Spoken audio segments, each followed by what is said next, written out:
그때 문수사리 보살이 부처님의 자비하신 뜻을 받들어 곧 자리에서 일어나 부처님 발에 이마를 대어 절하고 부처님의 실력을 받들어 부처님께 답하였다. 바다와 같은 깨달음의 성품은 맑고 둥글며 이 깨달음이 원래로 오묘하거늘 원래의 밝음이 일부러 비치어 대상을 만들고 대상에 세워지니 관조의 본성은 들어가 숨어버리네. 어리석음으로 인하여 허공이 있게 되고 허공을 의지하여 세계가 성립한다. 생각이 얽혀 국토가 이루어지고 알고 분별하니 중생이 되미로다. 허공이 대각 가운데에서 생겨나는데 이는 마치 바다에서 하나의 거품이 일어나는 것과 같습니다. 깨달음 입장에서 보면 허공이라 하더라도 큰 허공이라 하더라도 바다야 거품 하나에 지나지 않는다는 거죠. 번뇌가 가득한 유루 모든 국토는 이것이 다 허공을 의지하여 생겨나는 것이기에 거품이 소멸하면 허공 또한 본래 세울 수 없습니다. 하물며 5가지 삼유가 어디에 있겠습니까? 허공 속의 육지는 이 지구는 더더욱더 작죠. 근원으로 돌아가면 성품이 둘이 아니지만 돌아가는 방법에는 여러 가지 문이 있고 성스러운 성품에는 통하지 아니함이 없어 따르고 거역함이 모두 방편이지만 초심자가 삼매에 들어가는 데에는 더디고 빠름이 같지 않습니다. 물질은 항상 망상이 맺히어 경계를 이루었기에 마음을 내어 알려고 하면 마침내 통할 수 없습니다. 어떻게 명철하지 못한 것으로 여기에서 원통을 얻을 수 있겠습니까? 음성은 언어가 모인 것이니 다만 이름과 구절과 의미뿐이기에 한마디 말이 일체를 포함할 수 없는데 어떻게 원통을 얻을 수 있겠습니까? 원통을 못 얻는 것은 아닌데 더 쉽지가 않다는 거죠. 이 원통이 좋다는 것을 말하기 전에 전제로서 이렇게 이야기를 해나가고 있습니다. 향기는 코와 합해야만 느낄 수 있고 코를 떠나서는 원래 있는 것이 아니어서 항상 깨닫는 것이 아닌데 어떻게 원통을 얻을 수 있겠습니까? 맛이라는 성품은 본래 있는 것이 아니어서 반드시 맛을 볼 때에만 있고 그 느낌이 항상한 것이 아닌데 어떻게 원통을 얻을 수 있겠습니까? 감촉은 지금 문수사리 보살이 지금 이제 관세음 보살의 이야기까지 다 들어보고 지금 조금 이렇게 평을 하고 있는 거예요. 감촉은 느낄 몸이로 밝아집니다. 만약 몸이 없으면 감촉을 밝힐 수 없고 합하고 여임을 따라 성품이 일정치 않는데 어떻게 원통을 얻을 수 있겠습니까? 법진을 내진이라고도 하나, 여기는 내진이란 말은 안으로 의근의 뒤에 숨기 때문에 법진은 이제 의근의 대상이죠. 지금 안입이 설신의 의근의 색성향 미촉 법. 근데 중생의 분별심으로 보게 되면 다 거의 티끌이기 때문에 법진을 내진이라고도 한다. 법진을 내진이라고도 하는 아나 경계에 속한 것이기에 반드시 처수가 있어서 능소에 널리 통하지 못할 것이니 어떻게 원통을 얻을 수 있겠습니까? 보는 성품이 비록 밝다고 하여도 앞만 밝고 뒤는 밝지 못하여 사유에서는 하나 반이 모자라는데 어떻게 원통을 얻을 수 있겠습니까? 코는 숨쉬는 것은 들이쉬고 코는 코로 숨쉬는 것은 들이쉬고 내쉬는 것에 통하기는 하나 교차하는 순간에는 기운이 없고 온전하지 못해 거둬들이지 못하는데 어떻게 원통을 얻을 수 있겠습니까? 혀는 맛을 볼 대상이 없이는 성립될 수 없고 맛을 통해야만 느낌이 생깁니다. 이와 같이 맛이 없으면 느낄 수 없는데 어떻게 원통을 얻을 수 있겠습니까? 몸과 대상은 다 같이 원만한 각관이 아니기에 여기서 각관이란 말은 우리가 248페이지에 교재 284페이지를 잠깐 펴보겠습니다. 이때 경안을 설명하면서 각관이란 말이 나왔었는데 여러분들 기억이 안 날 겁니다. 제일 처음에 초선에서 욕계를 토월해서 이제 경안을 느끼면서 초선에 들어갔을 때 언어가 정멸합니다.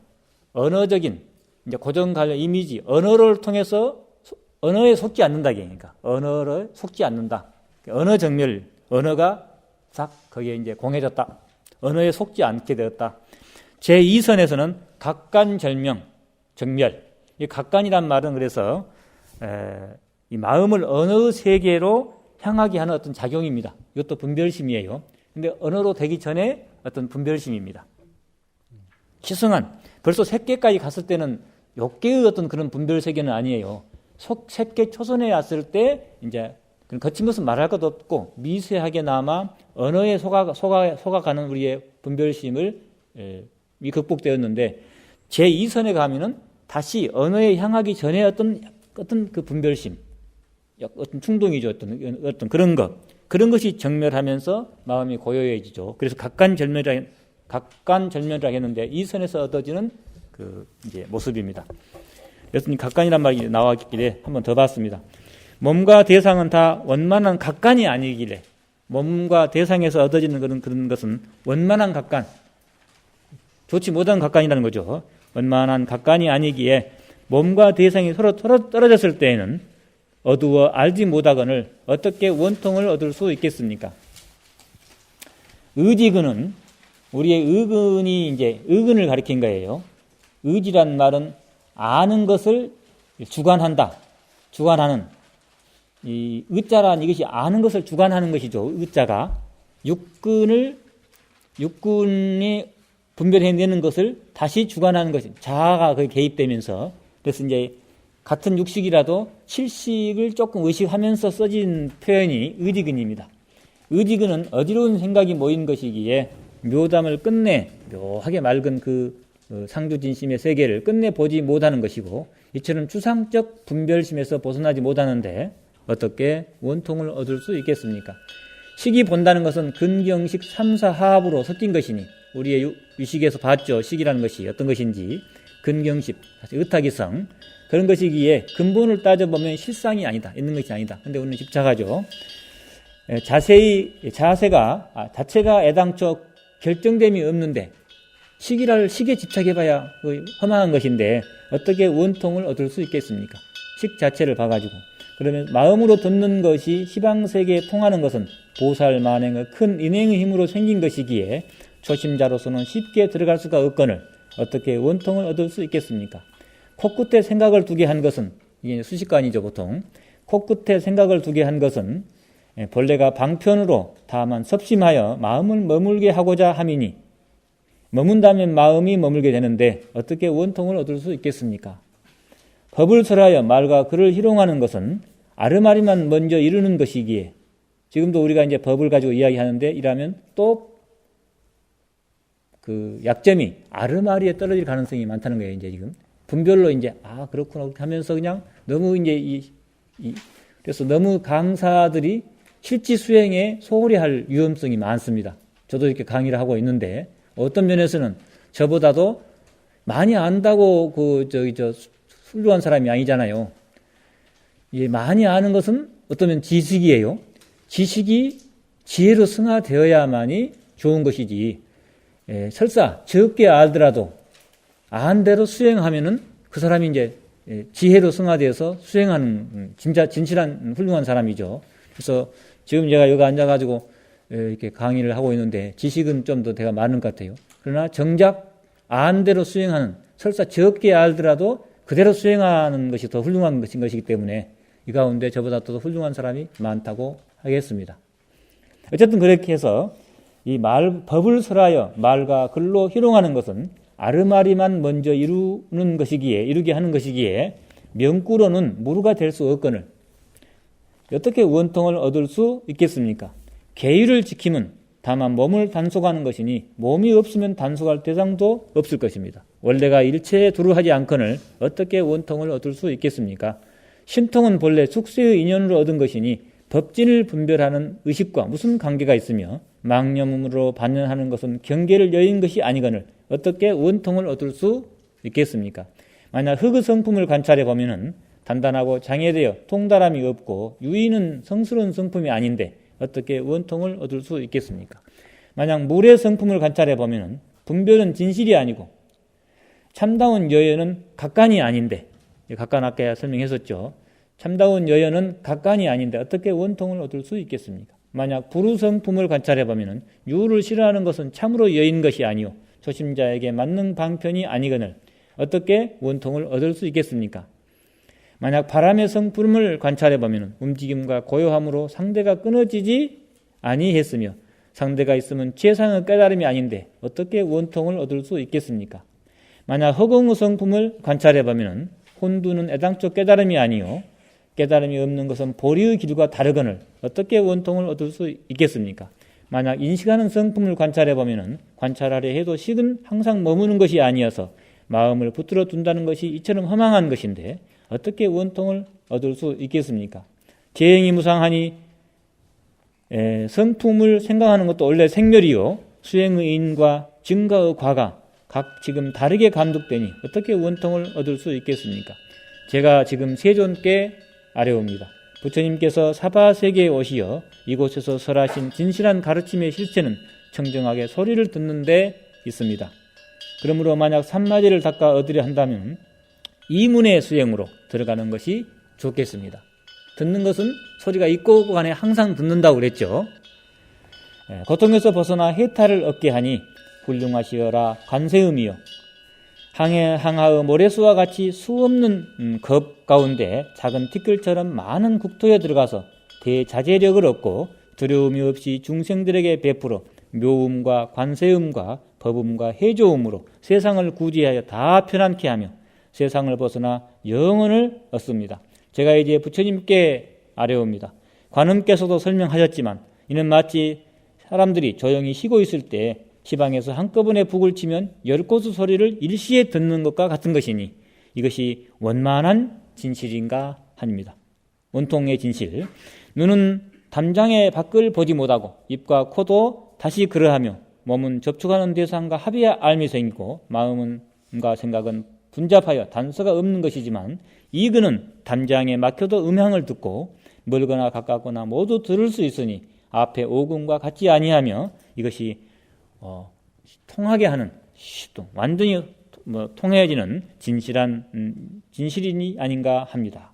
소리의 성품은 움직이기도 않고 하고 고요하기도 해서 듣는 가운데 있기도 하고 없기도 합니다. 소리가 없을 때에도 들음은 없다고 말하나 소리가 없을 때 들음을 없다고 말하나 참으로 듣는 성품은 없는 것이 아니고 소리가 없더라도 그 성품은 없어진 것이 아니며 소리가 있다 없다 할지언정 듣는 자세는 항상 소리가 없어도 그 없는 소리를 그대로 듣죠. 조용한 것을 듣고 있죠. 바깥 경계가 있으나 없으나 듣는 성품은 항상하다. 사실은 다른 데도 항상 해요. 눈도 감으나 뜨나 항상 보고 있는데 우리가 그걸 이용하기에 이 소리가 귀가 훨씬 더 좋다는 것이지 다른 것은 원통이 아니겠습니까? 다른 것도 다 원통이에요. 눈도 항상 보고 있어요. 마찬가지죠. 그러나 중생들이 이용하는 데는 다 같이 원통이지만은 그래도 조금 이렇게 다르다는 거죠, 지금. 비록 꿈속에서 사유하지 않더라도 들음이 없지 않으니 이근의 원만한 각과는 사유에서 벗어났으니 몸이나 마음으로는 도저히 능히 미칠 수가 없습니다. 지금 사바 세계는 소리와 언어라야 밝힐 수 있는데 사바 세계의 중생들이 이런 게 아주 익숙해져 있다는 거죠. 중생들이 본래의 듣는 성품을 미혹하여 소리만 따라가기 때문에 한없이 윤회하게 됩니다. 아란이 비록 많이 기억했다 하나 사악한 생각에 떨어짐을 면치 못했으니 어찌 소리에 빠진 것이 아니리요. 그러나 흐름만 돌이키면 허망이 본래 없음을 깨닫게 될 것입니다. 이제 6페이지 네 번째 줄이죠. 관세음을 칭찬한 다음에 문수 사리 보살이 부처님 앞에서 이제 아란을 향해서 이제 이야기를 하고 있습니다. 부처님을 대신해서 하는 소리도 되겠죠. 아란이여, 그대는 자세히 들으시라. 내가 이제 부처님의 위실력을 받들어 금강왕의 환과 같고 불가사의한 부처님의 모체인 진실한 삼매를 말하려고 합니다. 진실한 수행의 방법을. 그대가 비록 부처님의 가지가지 비밀 법문을 많이 들었다고 하나 먼저 애호의 번뇌를 제거하지 못하고 듣는 것만 쌓아 가오를 이루었도다. 많이 들어서 부처님의 불성을 지녔으면서도 어찌하여 스스로 듣는 성품은 듣지 못하는가? 듣는 것이 저절로 생긴 것이 아니라 소리로 인하여 그 이름이 있게 되었으니 그 듣는 것을 돌이켜 소리에서 벗어나면은 이미 해탈이라. 다시 무엇이라 이름하리요? 하나의 감각기관이 이미 근원으로 돌아가면은 여섯의 감각기관 또한 해탈을 이루게 되리라. 보고 듣는 것은 허안의 티끌이요 삼계 또한 허공의 꽃이로다. 듣는 성품을 회복하여 눈에 가림이 제거되면은 허망한 티끌은 저절로 없어지고 깨달음이 원만하고 청정할 것이로다. 맑음이 지극하면은 광명이 사무치고 고요하게 돌이켜 비추면 허공을 삼키게 되리니 돌아와 세간을 관찰해 볼 때 마치 꿈 가운데서의 일이라. 꿈 가운데 일이라. 마든가의 일도 오히려 꿈속의 일인데 누가 그대의 몸을 허망에 머물게 하겠는가. 마치 세상의 교묘한 환술사가 환술로 여러 남녀를 만들어 놓은 것과 같아서 비록 여러 감각기관의 움직임이 있지만 핵심은 하나의 중심을 잡는 데 있으니 중심을 잡아 고요한 곳으로 돌아가면 모든 허망한 것은 성품이 없어 저절로 사라질 것이다. 육군 또한 그와 같아서 원래는 하나의 정명한 것에서 이것이 나뉘어 6가지 화합을 이루었으니 하나가 회복되면 6가지 작용이 다 이루어지지 않더라도 티끌과 때가 곧 소멸하여 원만하여 밝고 깨끗하고 묘한 성품을 이루게 될 것이니 티끌이 남은 사람은 아직도 더 배워야 하지만 밝음이 지극하면 그대로 열애이리라. 대중이여 아나니여 그대들의 전도된 들음을 돌이켜 듣는 성품을 듣는다면 그 성품은 바로 최상의 도를 이루게 되리니 원통의 진실이 이와 같은 것이다. 이것이 그 수많은 부처님들의 한결같은 열반의 문에 이르게 하는 길이어서 과거의 모든 열애도 이 문으로 이미 성취하였고 현재의 모든 보살도 지금 각기 원만하게 밝은 이 문으로 들어가며 미래의 수행하는 사람도 응당 이러한 법문에 의지할 것이며 나도 또한 그 가운데서 증득하였으니 오직 관세음 혼자만의 일이 아니더라. 그렇습니다. 부처님이시여 저에게 여러 방편을 물으신 것은 앞으로 미래의 겁에 출생하는 도를 구하려는 사람들을 구제하고 열반의 묘심을 성취케 하는 데에는 관세음이 최상이요 그 나머지 다른 방편은 모두가 부처님의 위실력으로 사정에 따라서 번뇌를 벌이게 했을지언정 희종 이를 영원히 수확케 하거나 깊고 얕은 모든 근기에 한량 없이 설하신 것은 아닙니다. 번뇌가 없어 불가사의한 저 열애장에게 머리를 대어 절하옵니다. 부디 미래의 중생들에게 가피를 내리시어 이 수행의 문에 의혹이 없게 하소서. 이 문의 방편이 성취가 쉬운 것이기에 감히 아란과 미래의 헤매는 중생들에게 구원하옵니다. 오직 이 이근으로 수행하면은 이 원통이 얻는 것이 다른 것보다 뛰어나리니 진실한 마음에서 이와 같이 구원하옵니다. 그때 아란과 모든 대중들이 몸과 마음이 맑아져서 크게 깨우침을 얻고 부처님의 깨달음과 대열반을 관찰하는 것이 마치 어떤 사람이 볼 일이 있어 멀리 나갔다가 미처 돌아오지 못했으나 그 집으로 돌아가는 길을 훤하게 알고 있는 것과 같았다. 그리고 이 모임 가운데 천룡팔부와 유화기승과 새로 발심한 보살들이 그 수요가 무릇 10항하사이었으나 모두 본심을 깨달아 번뇌를 멀리 여의고 법의 눈이 청정하게 되었으며 성비구니는 이제 마든가하고 이제 거기 아란하고 같이 끌려와가지고 이제 계받은 거예요. 비구니가 되어버렸어요. 성비구니는 이 개송을 듣고 아라한이 되고 이제 수행을 해가지고 이제 아라한이 되고 수많은 중생들도 모두 비할 수 없는 안욕다라 삼막삼보리의 마음을 바라게 되었더라. 이제 경전이 이렇게 하는 방법도 이렇게 계속 이렇게 아름답게 이렇게 설명을 해서 이렇게 오히려 제가 설명한 것보다도 더 사실은 재밌게 이제 또 그 의미를 깊게 이렇게 설명했는데 오히려 간추리다 보면은 뜻이 다 안 드러나요. 그래서 좀 길지만은 이근원통 수행 방법은 전부 같이 한번 봤습니다. 어쨌든 간세음보살의 이근원통 수행이 이런 입장에서 자기 자신을 돌이켜 듣는 소리를 돌이켜 듣는 것인데 다음 다시 한번 제가 했던 그 요약된 것을 한번 보도록 하겠습니다. 여러분들 교재 257페이지 다시 한번 보는 거예요. 이제 둘째는 원통에 들어가는 요체, 이근원통에 들어가는 요체. 여기 앞에 했었죠. 그래가지고 그 도를 구하려고 하면 어떠한 문이라야 가장 쉽게 성취할 수 있겠습니까? 하면서 그 전에 설명됐던 25가지의 수행 방편을 설명을 하고 이제 이근원통까지 설명이 됐었죠. 그럼 한 장 넘겨서 한 장이 넘긴 게 아니네요. 이제 262페이지로 넘어왔습니다. 원문에. 그때 문수사리 보살이 이건 우리가 사실 이 능엄경 원문에서 봤습니다. 그래도 한번 보겠습니다. 그때 문수사리 보살이 부처님의 자비하신 뜻을 받들어 곧 자리에서 일어나 부처님 발에 이마를 대어 절하고 부처님의 위실력을 받들어 개송으로 부처님께 답하였다.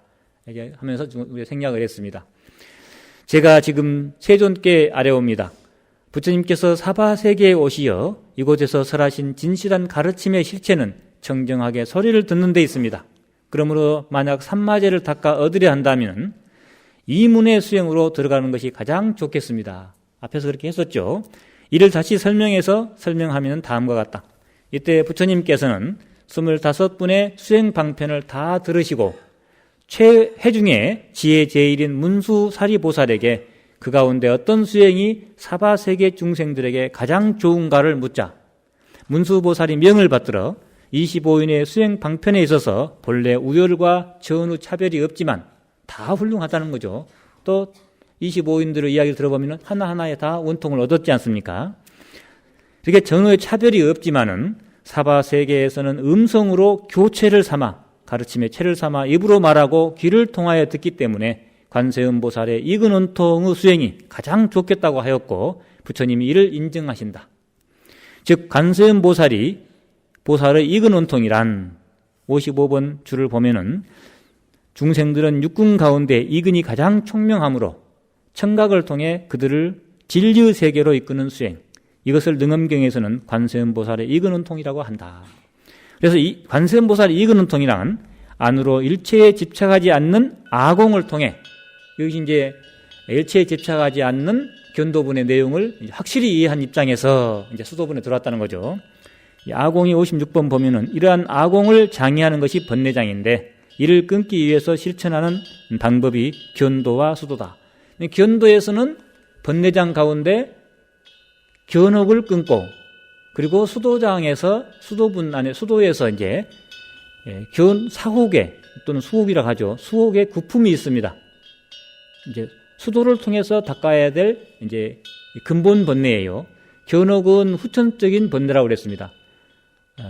수혹은 선천적인 번뇌. 번뇌장 가운데 선천적인 번뇌와 후천적인 번뇌가 있는데, 이 견옥은 후천적인 번뇌예요.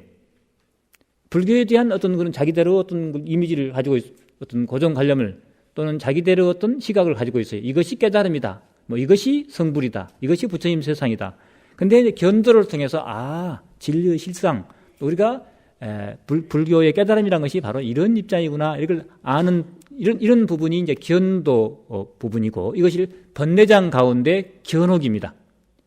번뇌에는 이제 견옥과 수옥이 있어요.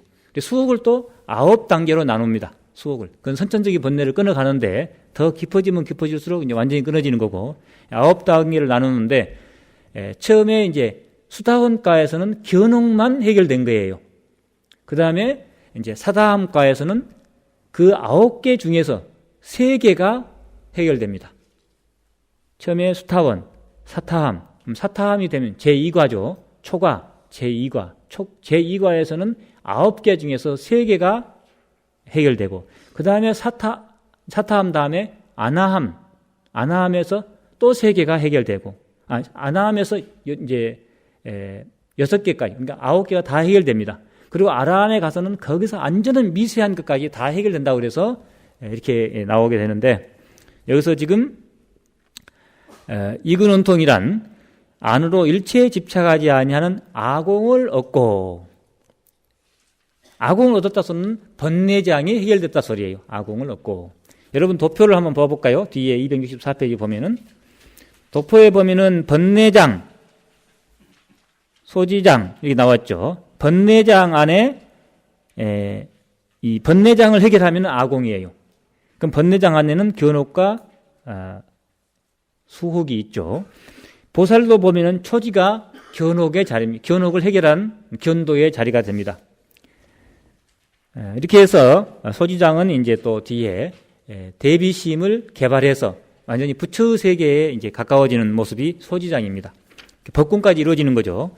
그래서 다시 253페이지에 즉 관세음보살이 이근원통이란 안으로 일체에 집착하지 아니하는 아공을 통해 열애장성을 드러내고, 이제 깨어있다 이게요. 깨어있는 상태에서 거기에 이제 법공까지로 해결하려고 하는 그런 자세로 들어갔을 때 이제 대비심이 길러지겠지요. 열애장성을 통해 열애장성을 드러내고 밖으로 대비선의 법공을 통해 대비선이 성취돼 갈 때 저절로 나에 대한 근원적인 70, 80까지 해결되는 이쪽에 법공이 이루어진다. 이게 이제 더 근원적인 그 번뇌죠. 그러니까 선천적인 번뇌입니다. 이런 번뇌를 끌어가려고 하면 그냥 되는 게 아니고 원력을 키워야만이 가능합니다. 조그마한 원이 있는 것이 아니라 원력이 좀 커야 부처님 세상을 만들겠다는 원력을 갖고 있다든가 그렇지 않고 그냥 어떤 깨달음 이렇게 하게 되면 오히려 어떤 면에서는 자아를 더 단단하게 하는 자기의 더 있는 70, 80의 자아가 더 굳어져 버리는 이상한 현상이 생길 수도 있어요. 잘못하면은 깨어있기는 깨어있어가지고 보통 화 안 내고 욕심 안 내는 것은 되는데 더 근원에 지나친 그 근원의 자아를 벗기지 못하는 그런 하나의 어떤 집착이 더 강해질 수 있다. 얼른 보면은 화도 잘 안 내고 조그마한 것은 욕심도 안 내요. 훌륭한 스님같이 보이는데 이제 속에가 뭐가 딱 숨어 있다. 자아를 키워가고 있는 이런 사람은 젊었을 땐 잘 모르는데 나중에 어른이 되고 보면은 나중에 어느 날 도둑놈으로 나타나 볼 수가 있어요. 이제. 그럼 사회에 이제 뭐 옛날 어떤 부분에서는 조금 우리 선배 스님들 우리가 막 종단에서 뭐 몽둥이 들고 싸웠다든가 이런 모습은 큰 스님들이 그것도 그랬다가 하면 사실은 조금 부족한 아가 지금 너무 많이 그 안에 숨어 있는 거죠. 지금 이제 꼬리가 여우 꼬리가 한 번만 여우 꼬리를 봐버리면 신도들이 믿지 않아요. 그러면 나중에 늙어서 초라해져 버립니다. 한 번 실망을 주면은 중생들은 한 번만 그런 어떤 그 수행의 모습에서 벗어난 모습을 봐버리면은 절대 그 사람은 이제 나는 그동안 또 바뀌어졌는데도 믿어주지를 않게 되죠. 어쨌든 그렇게 해가지고 시작이 잘못되면은 끝이 안 된다고 그랬죠.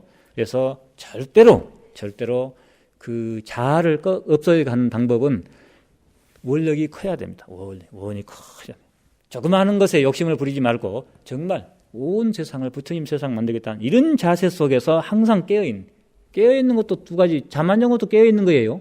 여기서 이야기한 깨어있다는 것은 어디에도 집착하지 아니한 상태를 이야기합니다. 깨어있다. 그랬을 때 이게 이제 자비심은 길러질 수밖에 없어요. 이분은 나중에 아무리 한산습숙도록 초라하게 살아도 절대 초라하지가 않습니다. 신도들이 구름같이 몰려올 거고 또 제자들이 배우겠다고 보이니까.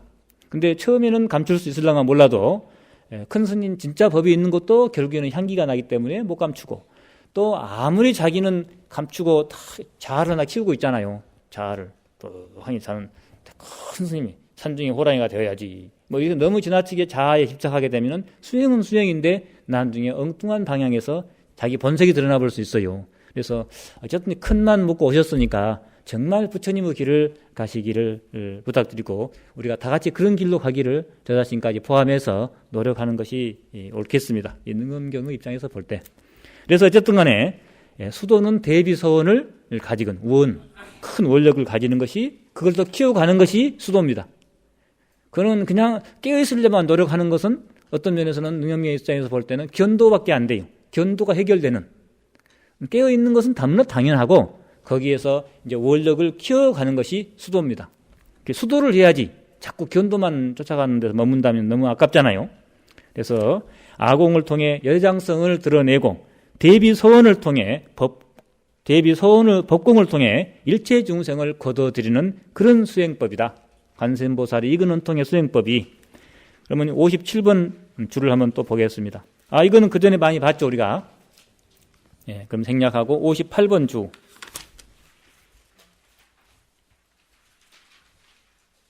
58번 주가 이 도표였네요. 다음 내용은 능엄경 원문에서 관세음보살이 밝히고 있는 이근원통의 수행법이다. 한번 봤는데 다시 한번 보겠습니다. 세존이시여 제가 옛날 헤아릴 수 없는 항아의 모래수와 같은 겁을 기억해 볼 때 한 부처님께서 세상에 출현하셨으니 이름이 관세음이었습니다. 저는 그 부처님으로 인하여 보리심을 바라게 되었으며 그 부처님께서 저에게 문사수를 쫓아서, 그러니까 문사수 아까 본다고 했는데 보겠습니다. 60번 주. 문사수 세 가지 지혜예요. 청정한 무분별성의 가르침을 들음으로써 견도의 세계죠.